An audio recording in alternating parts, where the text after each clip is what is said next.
pessoal, eu sou o Renato Morgado, coordenador de políticas públicas do Imaflora, e nesse vídeo a gente vai conversar um pouco sobre como o governo aberto, seus princípios e práticas têm evoluído nas questões ambientais em geral e mais especificamente nas políticas climáticas, florestais e agrícolas.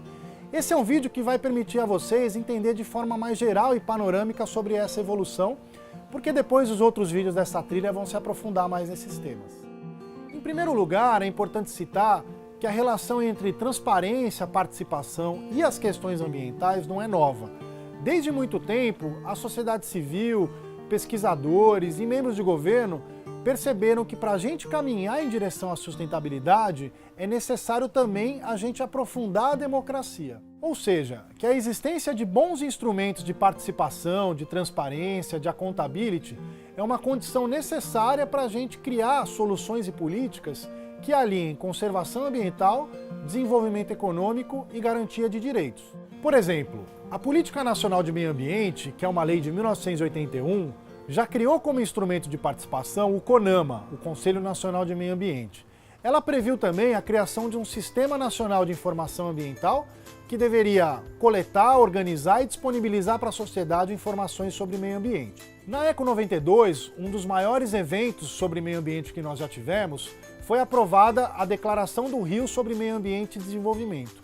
E no princípio 10 dessa declaração, já estava lá escrito de que a melhor maneira para a gente gerenciar as questões ambientais é incluindo o cidadão na participação sobre as decisões em relação ao meio ambiente e também garantindo que esse cidadão e todas as pessoas tenham acesso a informações ambientais. A partir daí, várias leis que instituem políticas setoriais de meio ambiente vão prever instrumentos de participação e transparência em temas como unidades de conservação, recursos hídricos, clima e florestas públicas. Nós temos em participação, por exemplo, conselhos nacionais, estaduais e municipais de meio ambiente, comitês de recursos hídricos, conselhos de unidade de conservação, todos espaços onde a sociedade e representantes de governo sentam juntos para debater essas políticas. Nós temos também, em vários temas, a obrigação da realização de audiências e consultas públicas, como em relação a políticas e planos setoriais de clima ou antes da apresentação de editais de gestão de florestas públicas. Nós já tivemos também 4 conferências nacionais de meio ambiente. Ou seja, no campo ambiental e no campo florestal, climático e agrícola, a gente tem um conjunto amplo de instrumentos institucionais de participação. Em relação à transparência não é diferente. Nós temos uma lei de acesso à informação ambiental, que é de 2003, inclusive anterior à Lei Geral de Acesso à Informação. Diversas leis ambientais federais prevêem também a criação de sistemas de informação, ou seja, obrigam os órgãos ambientais a gerar, coletar, sistematizar e disponibilizar para a sociedade informações sobre o meio ambiente. O Sistema Nacional de Unidade de Conservação, o SNUC, prevê, por exemplo, a criação do Cadastro Nacional de Unidade de Conservação. Já o Código Florestal prevê a criação do SINAFLOR, o Sistema Nacional de Origem e Controle da Produção Vegetal. Além disso, algumas leis obrigam os órgãos ambientais a disponibilizar informações específicas sobre políticas e planos. Nós temos avançado também na disponibilização de bases de dados ambientais que permitem com que diversos setores da sociedade reutilizem essas bases para elaborar pesquisas, criar aplicativos e ações de controle social. No campo do accountability, a gente tem também obrigações de que os órgãos ambientais prestem conta sobre a execução de políticas ambientais. E nós temos também órgãos específicos, como o Ministério Público Ambiental, a Controladoria Geral da União, tribunais de conta, que monitoram a implementação das políticas ambientais e o funcionamento dos órgãos ambientais. Temos vários instrumentos, mas tudo isso funciona bem? Ou seja, já atingimos o nível ideal?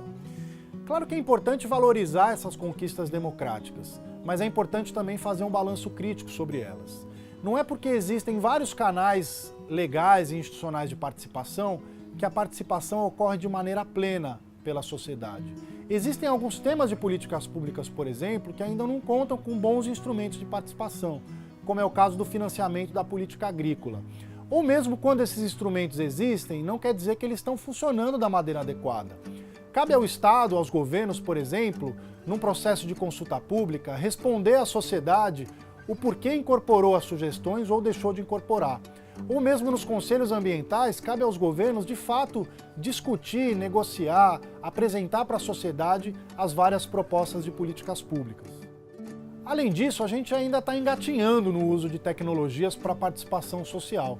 Hoje em dia é muito fácil, por meio de um celular, a gente poder dizer ao governo quais políticas ambientais a gente entende como mais adequadas. Mas o uso disso para essa interação entre Estado e sociedade ainda é muito incipiente. Em relação à transparência, apesar de termos um conjunto grande de informações disponíveis, existem muitas categorias de informação que ou ainda não são gerados ou não são disponibilizados pelos órgãos ambientais. É importante aumentar a capacidade desses órgãos de gerar informações e também o compromisso deles em disponibilizar publicamente numa linguagem acessível. O mesmo acontece em relação à base de dados. A gente tem cada vez mais bases disponíveis em formato aberto para a sociedade.